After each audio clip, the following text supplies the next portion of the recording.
Muito boa tarde a todos, quer aqueles que nos acompanham aqui no auditório como aqueles que nos acompanham à distância. Bem-vindos ao segundo dia das conferências de valor ao APA.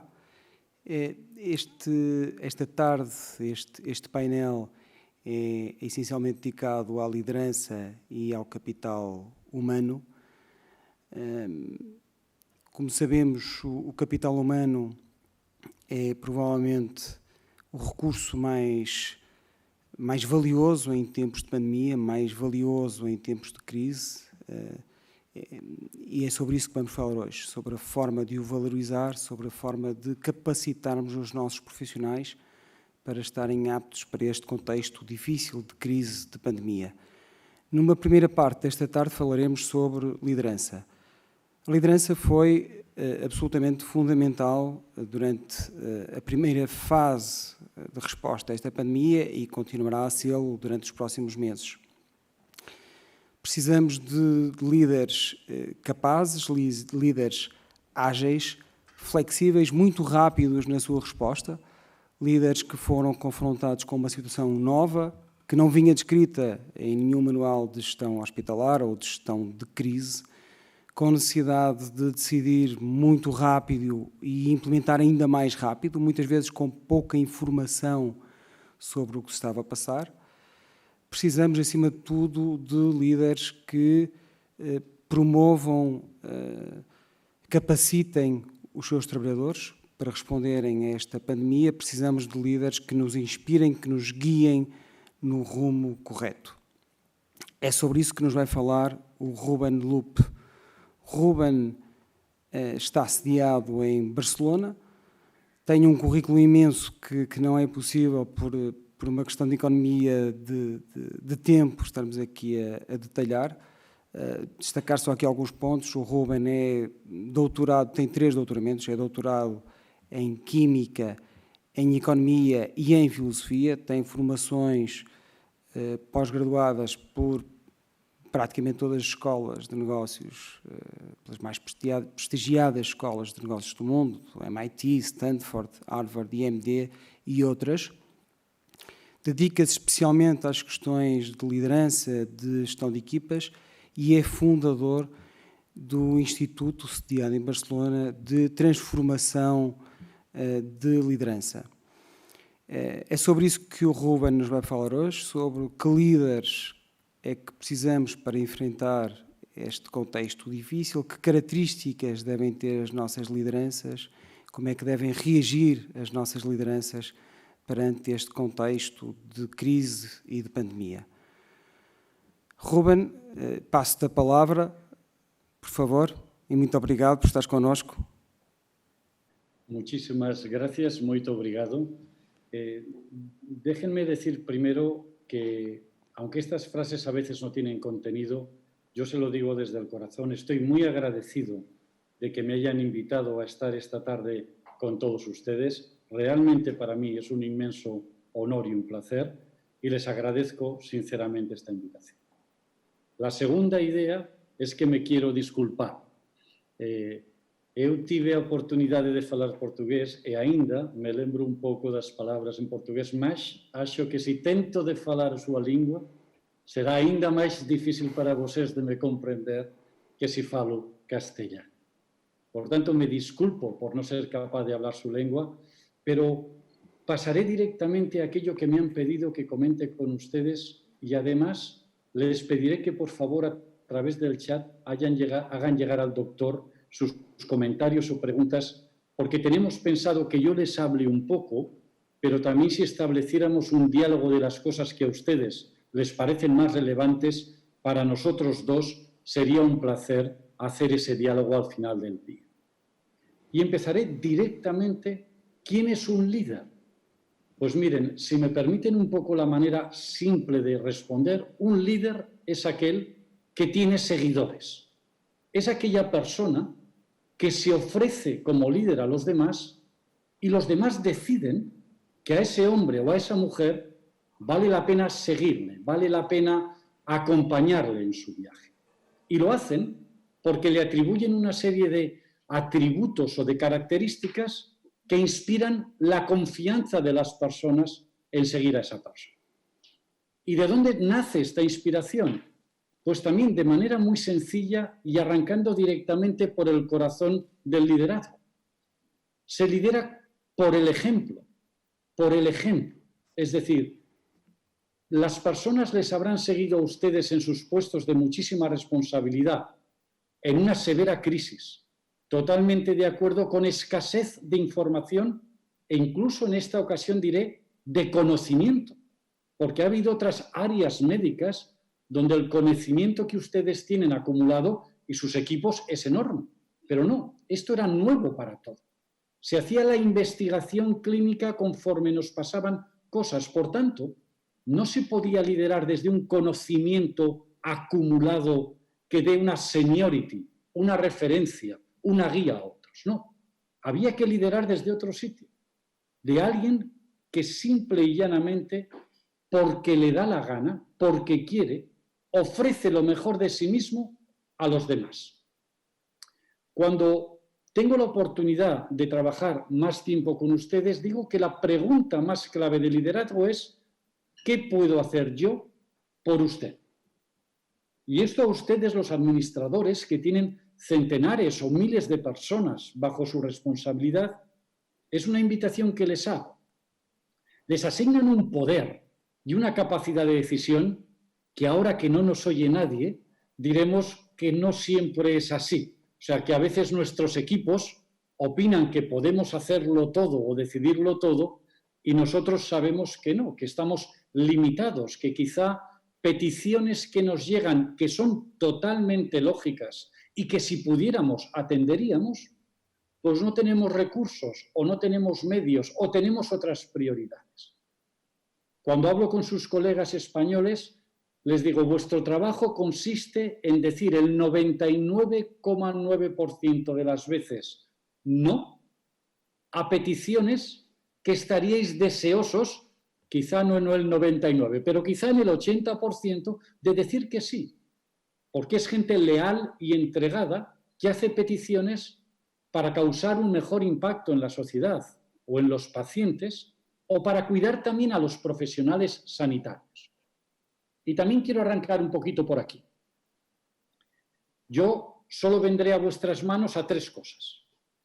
A que me curéis, a que me cuidéis o que me acompañéis a morir. Yo no soy médico, no soy administrador, no soy gerente. Seré solo un doente, seré solo un paciente vuestro. Y estas tres cosas habitualmente no estabais ni siquiera acostumbrados a ella, sobre todo a la tercera. En España tengo muchos amigos que han sufrido enormemente, amigos profesionales sanitarios, con esas personas que se han pasado 3 meses en la UCI. UCI en castellano es la unidad de cuidados intensivos, quizá tengáis las mismas siglas o otras muy parecidas, de esas personitas que no se iban a recuperar, que aunque hubiera respiradores y medios, aunque los profesionales fueran bien protegidos para evitar el contagio, la única solución era intentar grabar cuando estaban conscientes un vídeo con el móvil y pasárselo a sus familias, que estaban fuera y que no podían despedirse de su madre, de su padre o de otras personas porque el COVID lo impedía. Por duro que haya sido para los ciudadanos, para vosotros los profesionales sanitarios, honestamente creo que nadie nos podemos imaginar lo que ha sido. Y por más agradecimiento sincero que os mostremos y respeto, que por lo menos es mi voluntad transmitirlo así, no somos capaces de comprender lo que habéis sufrido. Y es más, era la primera ola. Cuando estábamos preparando esta conferencia y hablábamos de qué estaba pasando ahora en vuestro país y en el mío, pues estamos todos con conversaciones parecidas. Se incrementa el número de diagnóstico positivo, el número de ingresos en los hospitales, el porcentaje de ocupación de la UCI, los fallecidos. Pero la sociedad estamos todos reaccionando de una manera distinta a esta segunda ola. Los negacionistas cogen más espacio.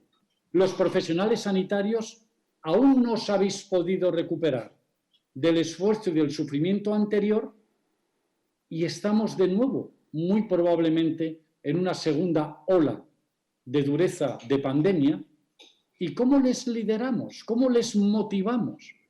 En la introducción, el doctor ha hecho comentarios de motivación, de alineamiento. Y yo os decía, liderad con el ejemplo, liderad desde el corazón, ofreceros a ayudarles. Porque nadie más sabemos qué hacer. Hay que volver a conseguir que esas personitas, esos hombres y mujeres muy capaces que tenéis en vuestras organizaciones, se recuperen ellos mismos, porque además igual han tenido fallecimientos familiares o ellos mismos han estado enfermos o tienen una petición de más medios que no tuvieron, o al volver a casa por las tardes, sus vecinos eran como afestados, eran como gente que no querían tener cerca porque el riesgo de contagio era mayor. Y a esas personas ahora las queréis volver a animar, a motivar, a inspirar para que vuelvan a hacer un esfuerzo extraordinario y quizá la gente siga muriendo. O sea, no haya esa satisfacción de que nos curéis. Habrá el acompañamiento de cuidarnos, pero quizá lamentablemente, aunque no sepamos todavía las causas científicas, algunos fallezcamos, porque nuestro sistema inmune sea más débil frente a esta enfermedad, porque hay esas derivaciones inflamatorias en riñones, en pulmones, en el corazón, porque se generen trombos que acaben provocando nuestra muerte. Bueno, pues yo os diré como paciente, y no sé en qué parte de la estadística estaré, os digo de entrada, muchas gracias. Muito obrigado. No por el resultado final. Hombre, si además resulta que sobrevivo y puedo abrazar a mi esposa de nuevo, pues aún vendré a veros más veces para agradeceros. Pero si no estuviera en ese lado de la estadística, parte de lo que yo os quiero decir hoy es que una manera de inspirar y motivar a vuestra gente es que vuelvan a tomar conciencia del extraordinario impacto que causan en ciudadanos como yo. Tanto si estamos sanos, como si somos asintomáticos, como si estamos en el hospital o en la UCI, o incluso lamentablemente si fallecemos.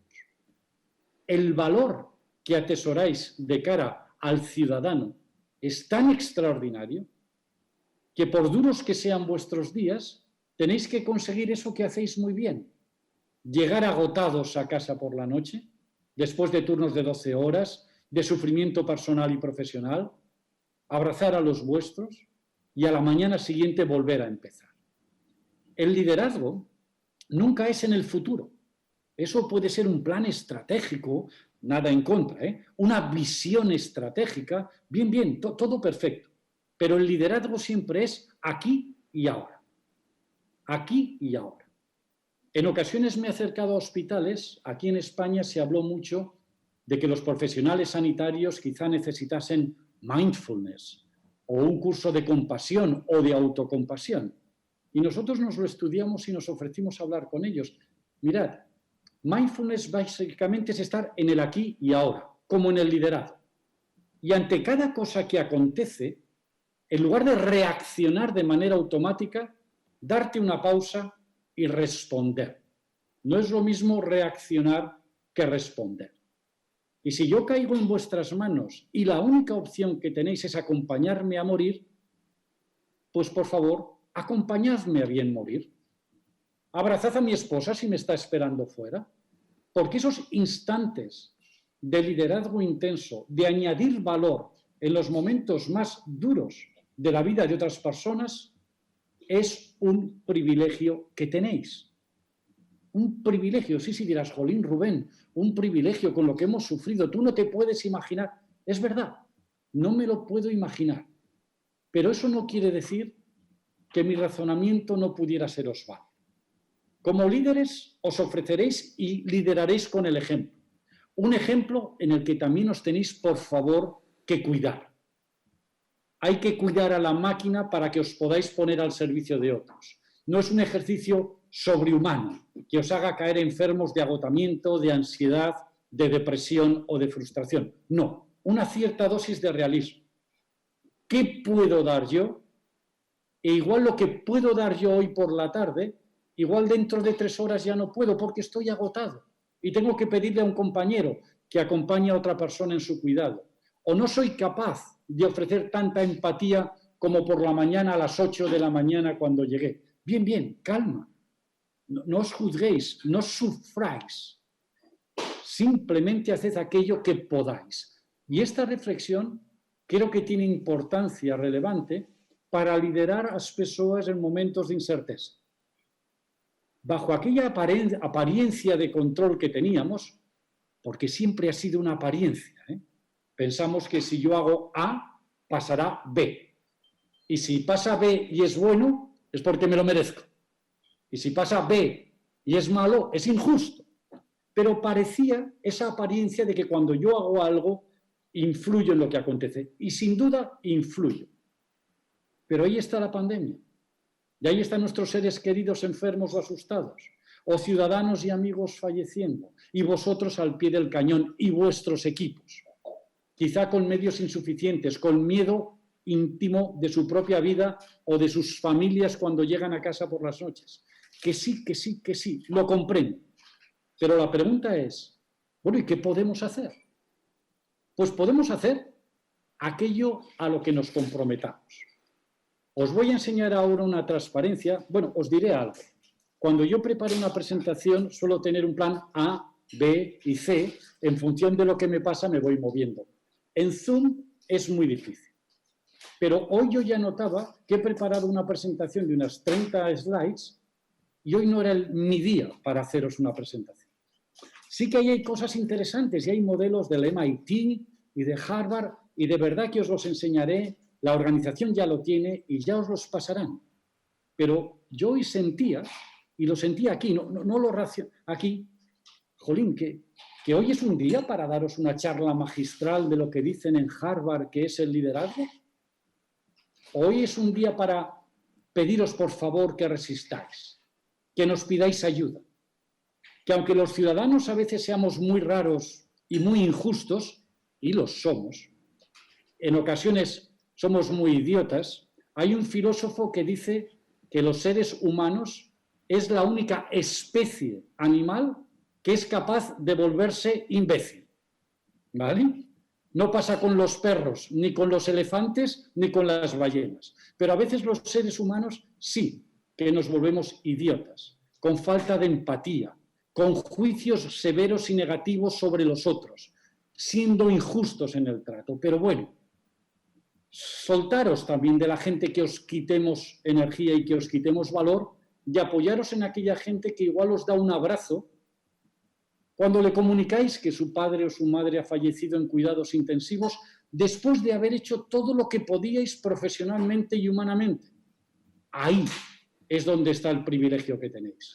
No sois dioses.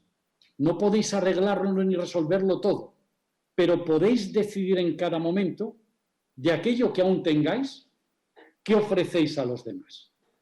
Y ese para mí es el liderazgo en incertidumbre. Vuestro trabajo consiste en que a vuestros equipos les dé la gana. No hay que mandarles ni organizar, tenéis que conseguir que quieran hacerlo lo mejor posible. Y por eso os decía que voy a compartir una parte de la presentación, pero la que voy a compartir no va a ser por orden. Dejadme que juegue un poco con ella, porque me gustaría enseñaros un modelo que creo que sí que está bien. Perdonadme que os lo pase rápido, hay muchas cosas por decir, pero creo que el punto por el que me gustaría dedicarme ahora es el siguiente. ¿Vale? Me paso a Kotter, a Harvard, no os preocupéis, que de esto lo podéis encontrar. Pero me voy a parar aquí. Este buen señor se llama Otto Scharmer y como veis ahí abajo está en el MIT, en el Instituto Tecnológico de Massachusetts. Allí no solo están los más listos de los más listos, sino que si me permitís la broma, este señor además es alemán, o sea que aún es más listo de los que son muy listos. Es una persona excepcional y lo digo con un montón de cariño y de respeto, solo con sentido del humor. Se inventó esta teoría U.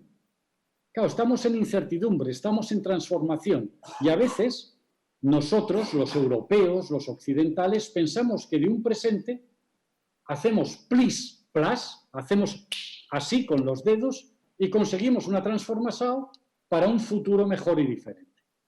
Otto Scharmer dirá, esto no pasa nunca. Nos dirá a todos nosotros que las personitas, todos, trabajamos descargando patrones del pasado. O sea, de manera muy automática, cuando pasa alguna situación nueva, reaccionamos. Y cuantos más años tenemos o más exitosos hemos sido, esta respuesta es aún más inmediata. Porque como he tenido éxito hasta ahora y me sabía las respuestas, pues ahora también daré la respuesta. ¿Qué nos sugerirá Otto Scharmer como liderazgo y cambio personal? Primero, suspender nuestros juicios.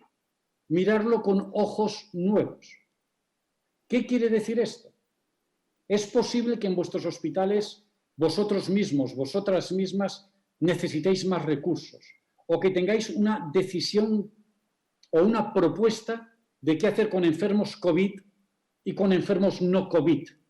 Cómo hacer un viaje del paciente, tanto si es una persona que desgraciadamente está infectada por el virus, o si necesitamos con un enfermo crónico y pluripatológico poder seguir atendiéndolo. En España, y por lo que he hablado con vosotros también en Portugal, el incremento de las muertes de las personas por causas no COVID ha repuntado, ha crecido. Claro, vosotros, bueno, ¿y qué podemos hacer? Pues seguramente nada, porque habéis hecho una prioridad. Siempre hay recursos escasos, la demanda siempre es mayor y hay un trabajo muy difícil que hacer, que es a quién le adjudico el último respirador que tengo. ¿A quién? Y tengo 3 candidatos. Vale, habrá protocolos, pero uno de vosotros dirá, pues no al paciente A, ni al C, sino al B. Insisto, no me puedo imaginar lo que es eso por más empatía que tenga. Pero la idea de suspender los juicios os permite tener la mente abierta y ante la incertidumbre y los retos nuevos, Otto Scharmer os dirá que no sirven los patrones del pasado. Y ese es un error que solemos cometer. Lo que me funcionó en el pasado y me trajo hasta esta posición, y vuestra posición es de muchísima responsabilidad, pues lo sigo aplicando. Pues parece que no puede ser, porque ese futuro es distinto, es impredecible, es incierto, es ambiguo, es complejo, lo que los profes llaman un entorno VUCA en inglés, volátil, incierto, complejo y ambiguo. Sí, nadie sabemos si tendremos 6 olas más o 4. ¿Cómo de segura o fiable será la vacuna? ¿Cuándo estará lista? ¿Cómo se fabricará? No sabemos. El primer proceso de cambio es que yo dejo de juzgar con ojos antiguos y me enfrento a problemas nuevos con ojos nuevos. Y es más, me enfrento redireccionando la mirada, viendo la realidad como la ven otros. Si soy médico, pues igual tengo que ver cómo lo ve el enfermero o el auxiliar de enfermería o el celador, si la palabra celador os significa, o administrativos, o el paciente o su familiar. Si miramos la realidad desde el punto de vista del otro, si tenemos lo que él llama un corazón abierto, pocas más cosas se pueden hacer. O sea, dejo de juzgar con patrones del pasado, miro de verdad lo que está pasando con un interés cierto por los demás, dejo ir mis suposiciones previas, tengo una voluntad real de cambio, y el auténtico autoliderazgo está en contestar quién soy yo y cuál es mi tarea, qué tengo de hacer. Y estas preguntas son de autoliderazgo, porque también el título de la conferencia es Liderar a personas en tiempo de incertidumbre. Yo os diré, cuidado, el liderazgo tiene 5 dimensiones. Habitualmente pensamos que liderar es a nuestro equipo, aquellas personas que dependen jerárquicamente de nosotros. Correcto, es una dimensión del liderazgo. En esta transparencia, yo estoy en una previa, en el autoliderazgo. En el autoliderazgo. ¿Cómo me lidero yo a mí mismo cuando contesto las preguntas quién soy yo y cuál es mi tarea? Y con el mismo cargo, con la misma posición, lo que llaman en inglés con el mismo job description, las personas deciden qué responder. Y mirad, lo digo con sufrimiento. Yo tengo muchos amigos médicos españoles y ante la misma situación Hay médicos que se han quedado a trabajar 12 horas diarias, que no han ido a sus casas para no contagiar a sus familias y que han dado su vida por esto. Y también tengo amigos que cuando vieron que venía la pandemia, cogieron la baja. Eso en España quiere decir que tenemos un sistema que yo puedo pedir que me den la baja laboral y no tener que ir a trabajar. Yo no lo voy a juzgar. Eso es asunto de ellos y de sus criterios y valores. Pero la respuesta de quién soy yo y cuál es mi tarea es el primer paso del liderazgo. Y muchos de vosotros sois servidores públicos o privados, podéis llevar hospitales públicos, puede que algunos estéis en el sector privado, pero la pregunta de quién soy yo y cuál es mi tarea es el primer nivel de liderazgo. Y si queréis ofreceros a los demás, poneros al servicio de los demás, liderar con el ejemplo, ayudar a vuestros equipos a crecer, a cuando se caigan, ayudarlos a levantarse, a reconocerles sincera y honestamente, entonces, para ellos seréis unos grandes líderes. Porque os voy a pedir solo un segundo, es un ejercicio que ahora a través de Zoom no podemos hacer, pero os voy a pedir que si en vuestras carreras habéis trabajado para o con un hombre o una mujer que dijerais, aquel hombre o aquella mujer para mí era un excepcional líder, era una excepcional líder, pensad qué es lo que más os llamaba la atención de esa persona. Que mira, aquel hombre o aquella mujer sobre todo era no sé qué, ¿vale? Un adjetivo, un atributo. Cuando hago este ejercicio con personas en la sala, suele aparecer, y os pido que por favor penséis alguna palabra, algún atributo, suelen aparecer palabras como era una persona honesta, que confiaba en mí, que me hacía crecer, que era exigente pero justa, que era un gran trabajador o trabajadora, que se podía contar con él o con ella en los momentos difíciles. Y al final de todo, suele salir que además era una persona pues muy inteligente o muy lista o que conocía muchas cosas de ese sector. Pero antes hay todos unos atributos personales que los demás reconocen en ese líder. Y son características humanas, de valores, de principios, de honestidad, de escucha, de interés real, de ayudar a los demás. Entonces, el ofrecimiento que tengo para vosotros, para liderar a personas en tiempos de incertidumbre, es que contestéis quién soy yo y cuál es mi tarea. Porque si vuestra tarea es cuidarles, es hacerles crecer, es también llamarles la atención si no cumplen con su obligación, yo como speaker, como invitado, os diré, me parece que vais muy bien, me parece que conseguís definir una dirección, alinearlos, motivarlos.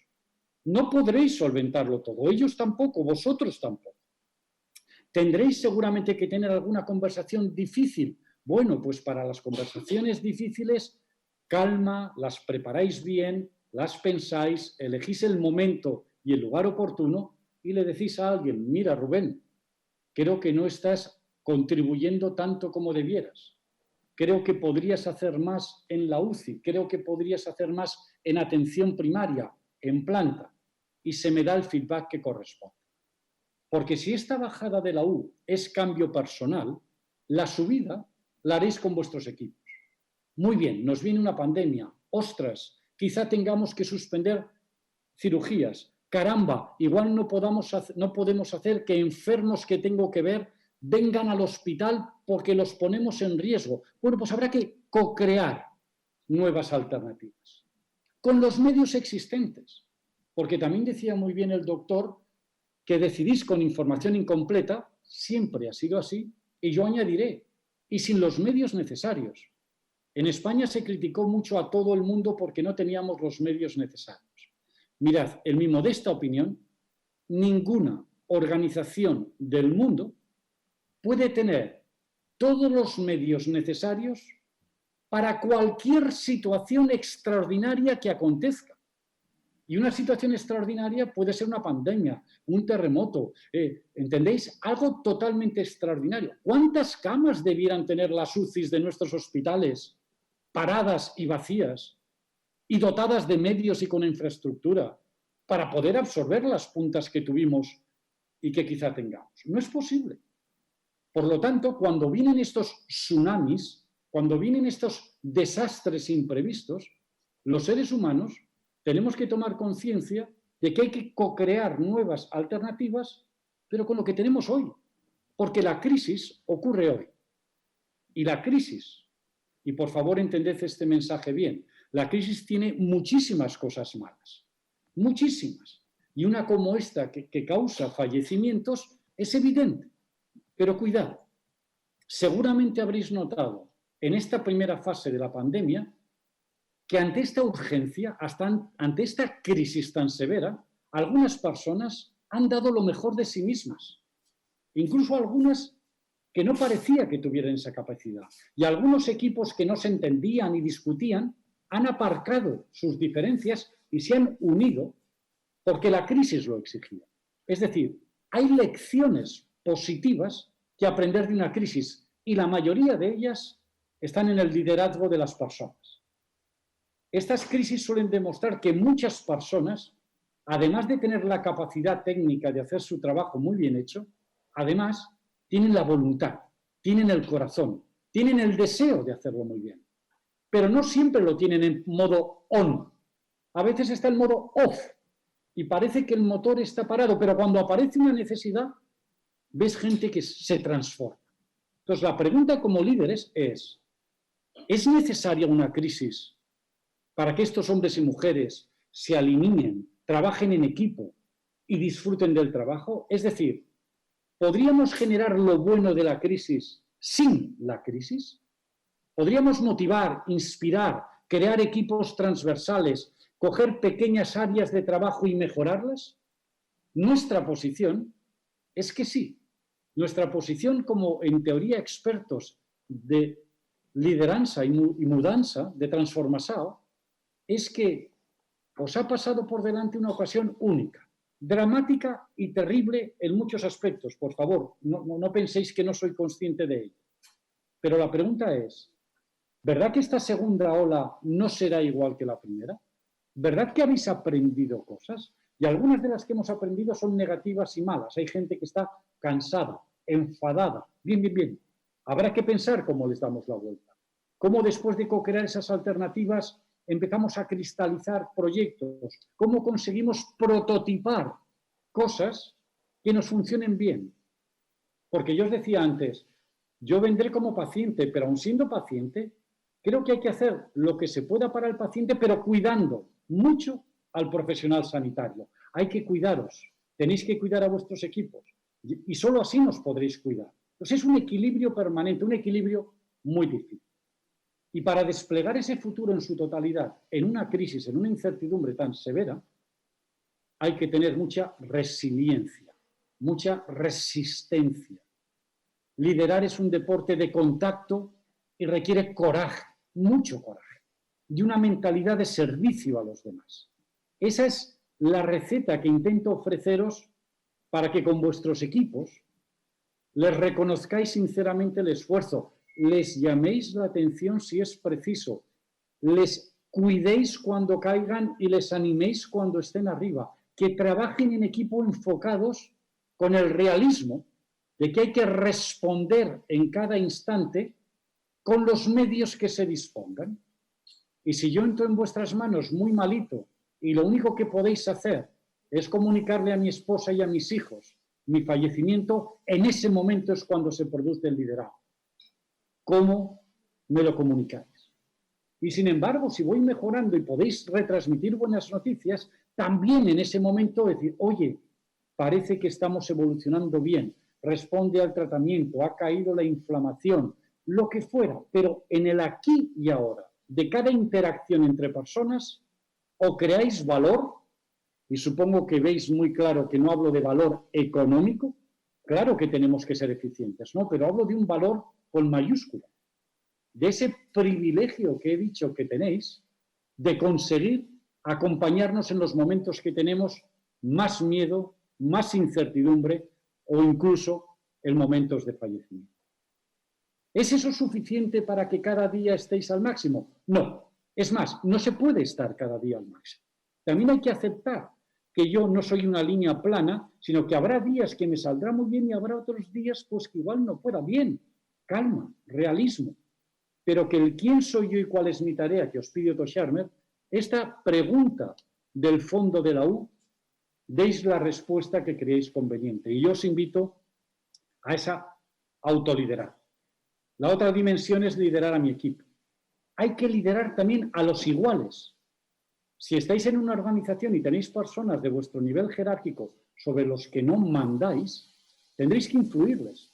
Tendréis que liderar a vuestros jefes. Todos tenemos jefes.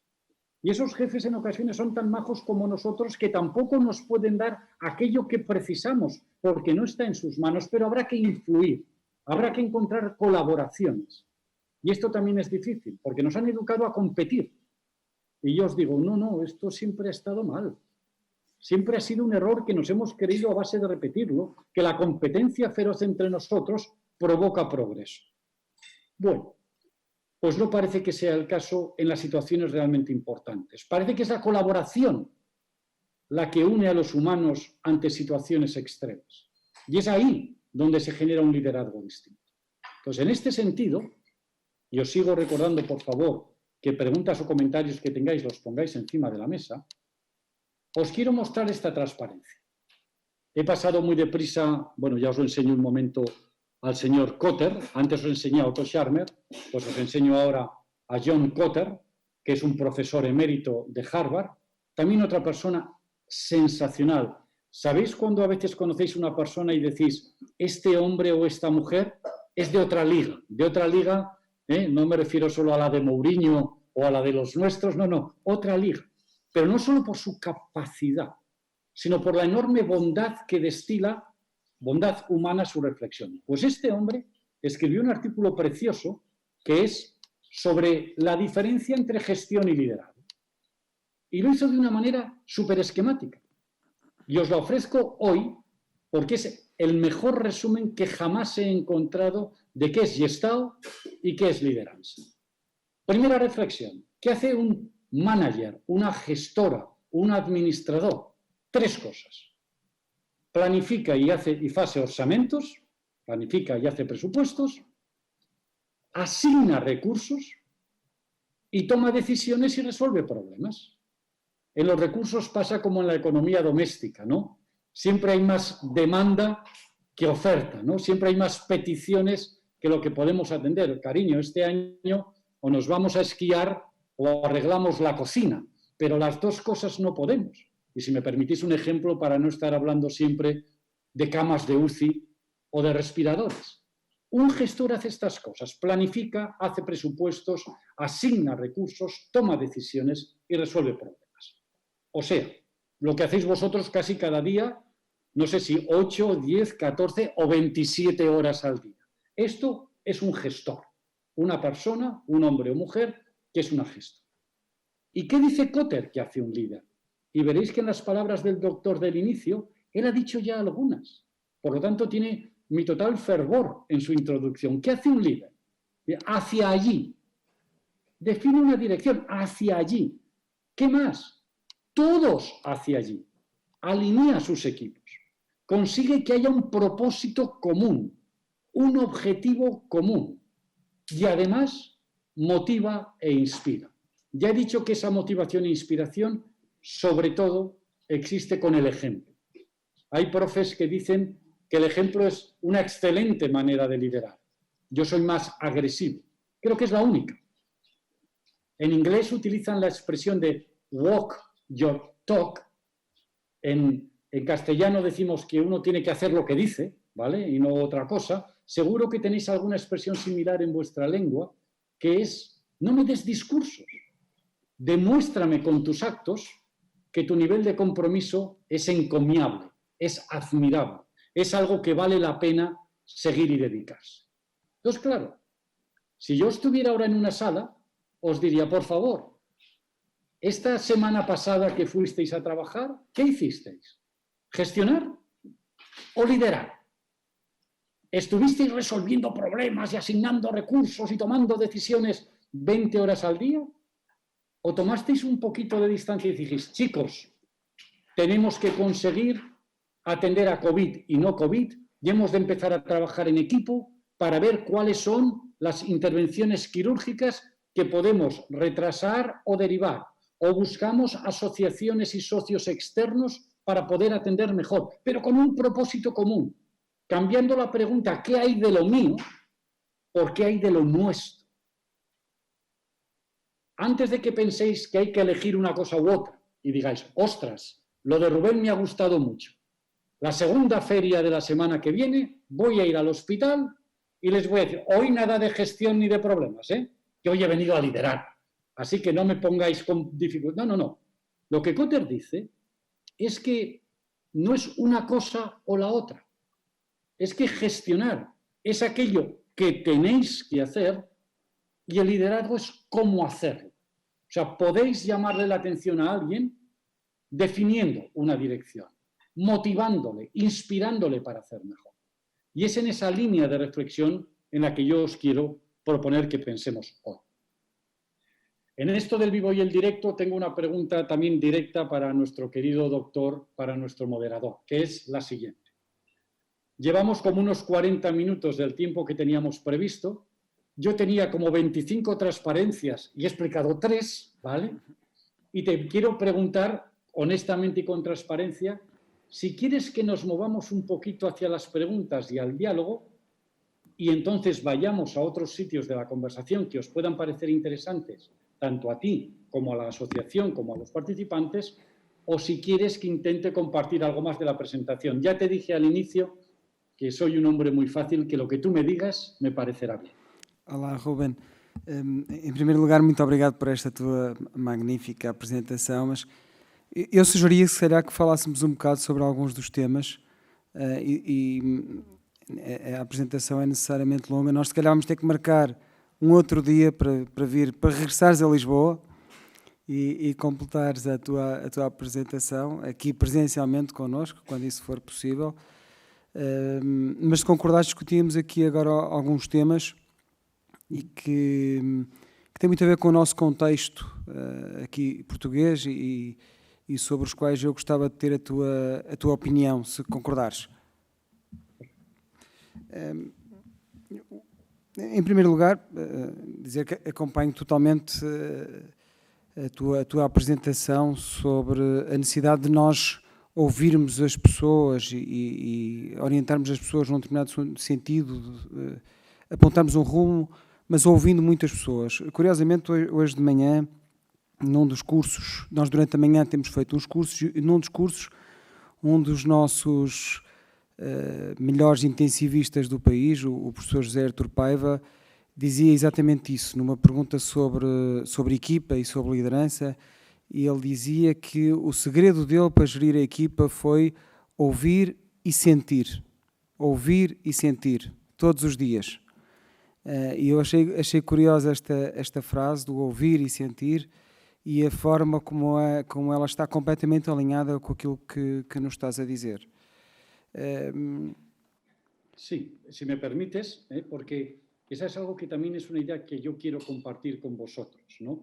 Porque personas como vosotros, y si me permitís yo me incluyo, con modestia, pero me incluyo, claro, somos personas que en general tenemos capacidades intelectuales altas, por lo menos para estudiar, ¿no? Hemos servido para estudiar, ir a la universidad, sacar nuestros títulos, y a veces creemos que con el razonamiento podemos acometerlo todo. Y no, yo creo que no, estoy de acuerdo con el doctor que has mencionado. O sea, esto sirve para comprender problemas complejos. Pero para darse cuenta de las cosas hace falta sentirlo. Esto es, sí, lo he entendido. Esto es decir, ostras, es verdad. O sea, para mí esto es verdad. Me toca en otro sitio, más allá del razonamiento. Por lo tanto, lo que yo añadiría a la reflexión de él y mía es, no solo entiendo que esto va de liderar a las personas, sino que me doy cuenta que es verdad. Y el tercer nivel del aprendizaje, este es un aprendizaje intelectual o emocional, el tercero es cuando lo aplico lo mejor que sé cada día. O sea, cuando esa idea de oír y sentir, no me distraigo con el trabajo y con el trajín del día a día, sino que empiezo de nuevo a las 8 de la mañana y digo, Rubén, recuerda que tú sabes que hay que aplicar el oír en el sentido, en castellano diferenciamos entre oír y escuchar, si eso tiene significado para vosotros. Sí. Yo puedo oír un ruido o puedo escucharte atentamente a lo que dices, ¿no? Entonces, esa combinación de comprender, querer y aplicar es donde creo que está el liderazgo en estos momentos tan difíciles. Sim. Por favor.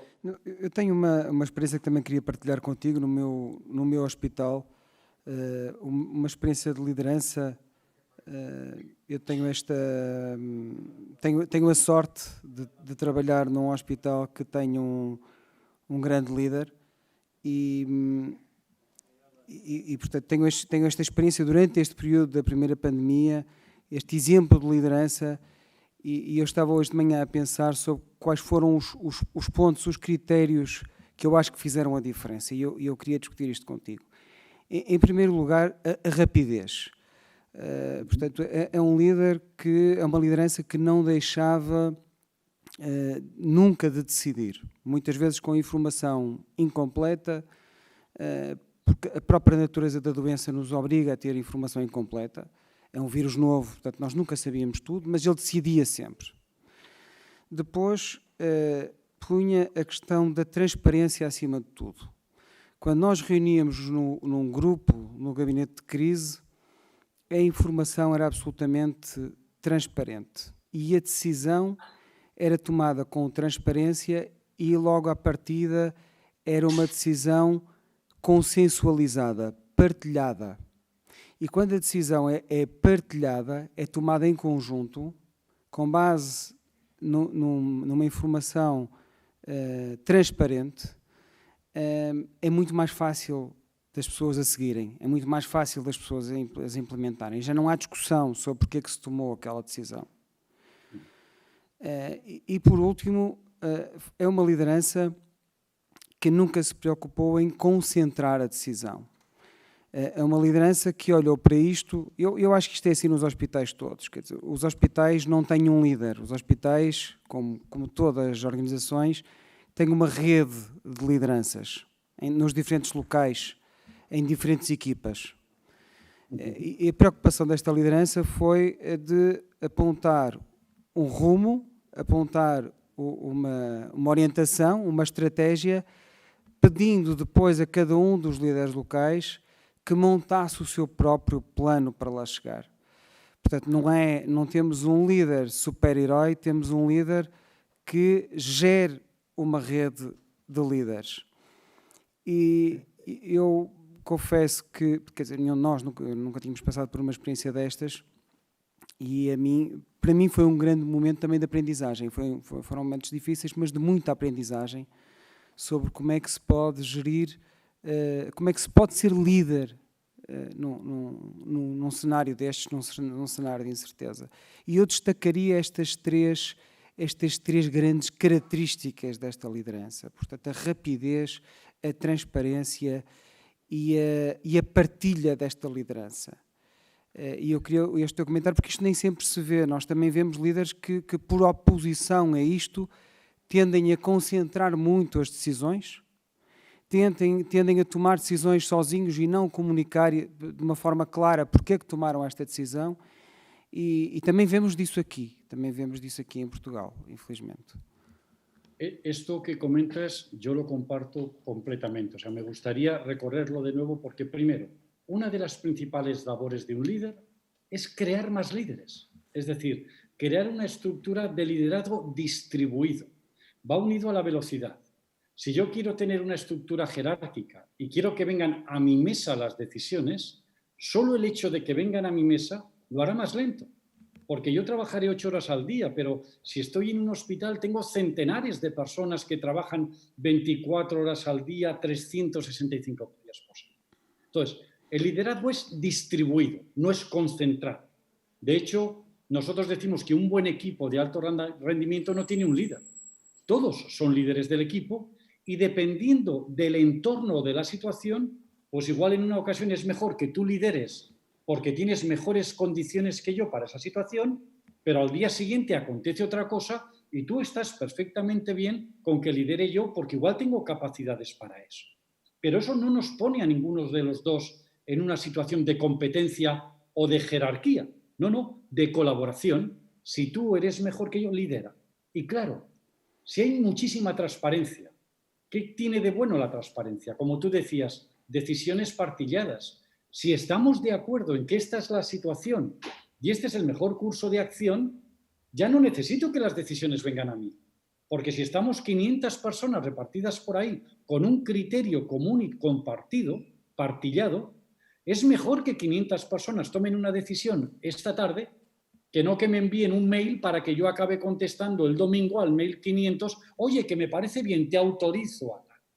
Y la velocidad, y es el último comentario que hago, esa es una diferencia brutal entre una crisis y una transformación. O sea, para una transformación que no esté sometida a una situación extraordinaria, es como cuando cocinas a fuego lento. O sea, puedes ir haciendo que un cocido o que el bacalao esté mucho tiempo haciéndose allí. Es fuego lento. Aquí la velocidad a veces hasta es mala porque precipita la organización o la tensión. Ahora bien, en una crisis, y tú lo has dicho ya 2 veces y es clave, con información incompleta o incluso incorrecta, tienes que decidir. Y eso requiere un coraje extraordinario. Es incluso decir delante de tu equipo, mira, no sé qué es lo mejor, no tengo suficiente conocimiento de datos, pero intuyo que hay que ir por la derecha. Y lo intuyo, no sé más, pero hagamos eso hoy y si sale mal, esta noche el que quiera que vaya hacia la izquierda. Pero por el amor de Dios, movámonos, porque en crisis no puedes paralizarte para tomar decisiones más... No, es aquí y ahora. Y tomas esa y pasa otra cosa y vuelves a decidir, y vuelves a decidir. Y en eso sin caer en estereotipos, pero gente como nosotros, los europeos, aunque para los europeos seamos los sureuropeos, ¿vale? Nosotros los europeos solemos ser más precavidos. Y en cambio, cayendo un poco también en estereotipos, los norteamericanos deciden. Y si se equivocan, vuelven a decidir. Y vuelven a decidir. Esa, en la subida de la U, es la idea de prototipar. Mira, no sé todo lo que hay que hacer, pero hay que tomar una decisión para el funcionamiento de las UCIs de esta noche. Pues hoy trabajaremos así. Y mañana veremos qué hemos aprendido e igual decidimos lo mismo u otra cosa o lo contrario para la noche siguiente, porque no nos paraliza el miedo. Decidimos, decidimos, decidimos y aprendemos. No es decidir con arrogancia, sino, como decías antes, oyendo y sintiendo qué está pasando con esa decisión. Y vuelves a avanzar, vuelves a avanzar. Estoy de acordo e te agradezco mucho el comentario. Que máis tenemos? Temos mais uma questão, estamos a aproximar-nos do final do tempo, relativamente à comunicação. A comunicação é um aspecto fundamental da liderança.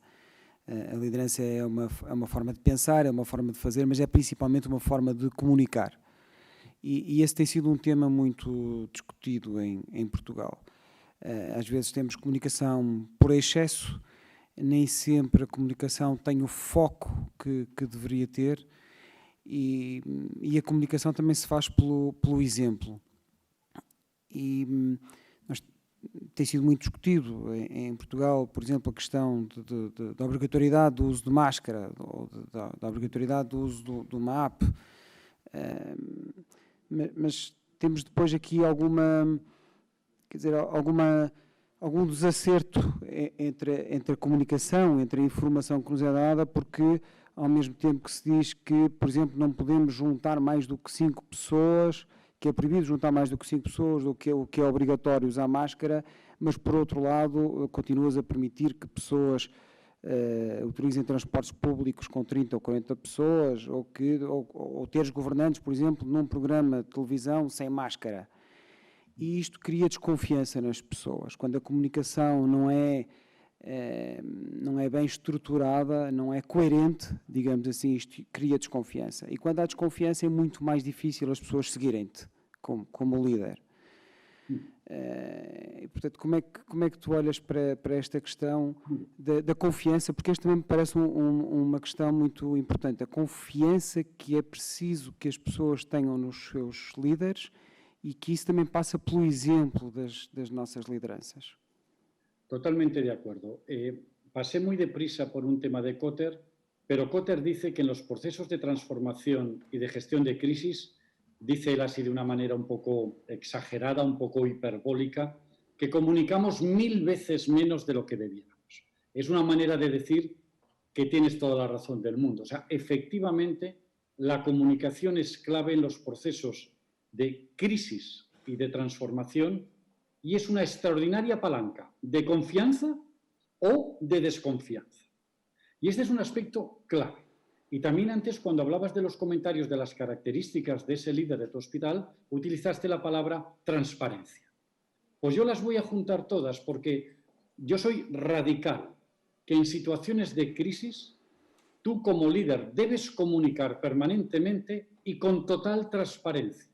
Es decir, es mejor decir, esto que me preguntas no lo sé, pero me quedaré en los deberes de intentar saberlo, que no improvisar una respuesta porque quieres demostrar suficiencia y que de repente se vea, como tú decías muy bien, que no eres consistente.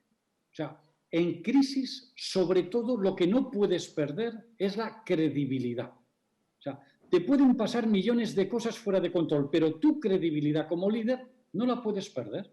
Y yo recomiendo a los líderes que, ¿por qué 5 personas en Portugal o 6 en España? ¿Dónde está la ciencia detrás? No lo sabe nadie. ¿Por qué cerramos los bares a las 10 de la noche? O sea, hasta las 10 menos cuarto no nos vamos a contagiar y a las 10 y cuarto sí. Hacemos una protección perimetral, pero quien tenga que ir a trabajar puede salir y lleva la mascarilla en lugar de aquí abajo, porque no le gusta taparse la nariz. Esto es terrible. Entonces, lo que yo recomiendo a un líder es que tenga el coraje de comunicar con total transparencia y que a veces la mejor respuesta es decir, mira, aún no lo sabemos y hemos elegido 5 y nuestros colegas españoles 6, pues porque intentamos probar medidas más o menos parecidas y ver qué impacto causan.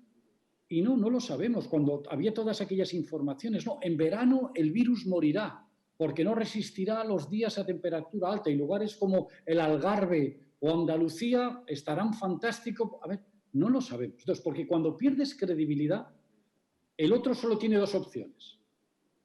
O eres tonto o mientes, ¿sabes? Entonces, estás fastidiado. Porque si eres tonto, eres incapaz. ¿Y cómo voy a seguir yo un incapaz? Y si mientes es peor. Porque además, sabiéndolo, me ha escondido la verdad. Y eso está también dentro de mucho de todo este ruido y de las fake news. Claro, si os hablo a vosotros, que sois directivos, administradores de hospitales, si tenéis conocimiento científico y tenéis bajo vuestra responsabilidad de los mejores cerebros de vuestro país, ¿yo qué os recomendaré? Transparencia y honestidad. Y que nunca puedan decir, oye, que dijiste no sé qué y has hecho lo contrario. Si lo que era que dijiste es, mira, no lo sé y tengo que tomar una decisión, o tomé una porque me pareció la más razonable y luego la tuve que ajustar, si vas generando credibilidad, la confianza aumenta. Pero hay un dicho en castellano que es, por un perro que maté, mataperros me quedé. Es decir, igual fue la única cosa mala que hice en mi vida, pero ya es como se me va a reconocer siempre. En liderazgo, que no os pillen en mentiras, que no perdáis la credibilidad. Cuanto más dura sea la situación, más comunicación y más transparente. Porque eso va creyendo, dirán, mira, tenemos delante a un hombre que cuando no sabe algo lo reconoce, pero que no se paraliza y toma decisiones e incluso si aprende algo nuevo, no le importa, cambia la decisión porque ha aprendido algo nuevo. Y eso va creando un clima de mucha confianza. Muito obrigado pela tua apresentação, foi um prazer ouvir-te, foi inspiradora a tua apresentação e estou certo de que teremos a oportunidade de nos voltar a rever numa próxima conferência, numas próximas jornadas da APA. Muito obrigado e um abraço aí para Barcelona, para Espanha. Un abrazo y de verdad un honor y un placer. Muito obrigado y que tengáis mucha salud y mucha suerte. Muito obrigado. ¿Vale?